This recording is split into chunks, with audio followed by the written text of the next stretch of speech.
जय हिंद दोस्तों। आप सभी को 78वें स्वतंत्रता दिवस की हार्दिक शुभकामनाएं।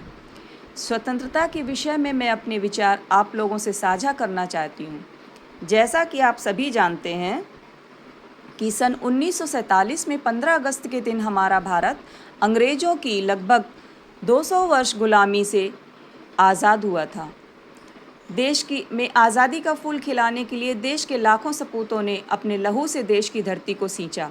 कितने ही अथक प्रयासों, कितने ही बलिदानों, कितने ही शहादतों के बाद मिली है हमें यह स्वतंत्रता। इसलिए हमें इसके महत्व को समझने एवं इसको बनाए रखने का पूर्ण प्रयत्न करना चाहिए। सही मायने में स्वतंत्रता क्या है?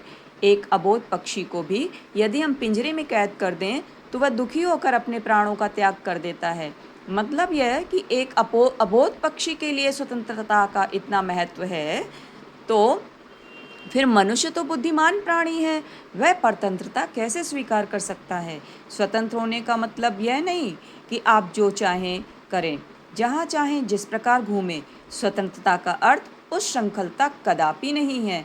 व्यक्ति की स्वतंत्रता वहीं तक सीमित है जहाँ तक वह दूसरों के अधिकारों का हनन ना करे।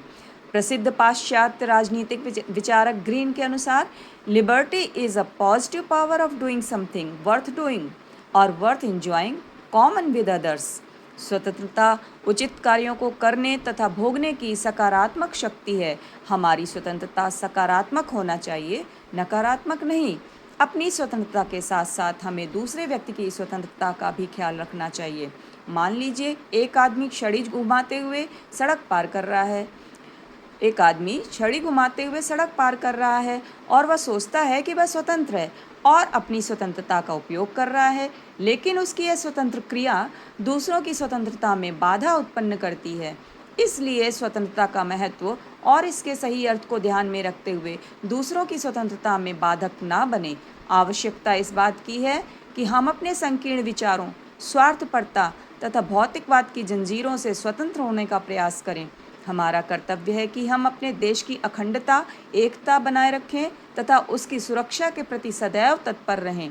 अपने देश की समस्याओं को सुलझाने के लिए देश का हर एक नागरिक सिपाही है, चाहे वह सीमा पर लड़ने वाला योद्धा हो, किसान हो या विद्यार्थी या शिक्षक हो।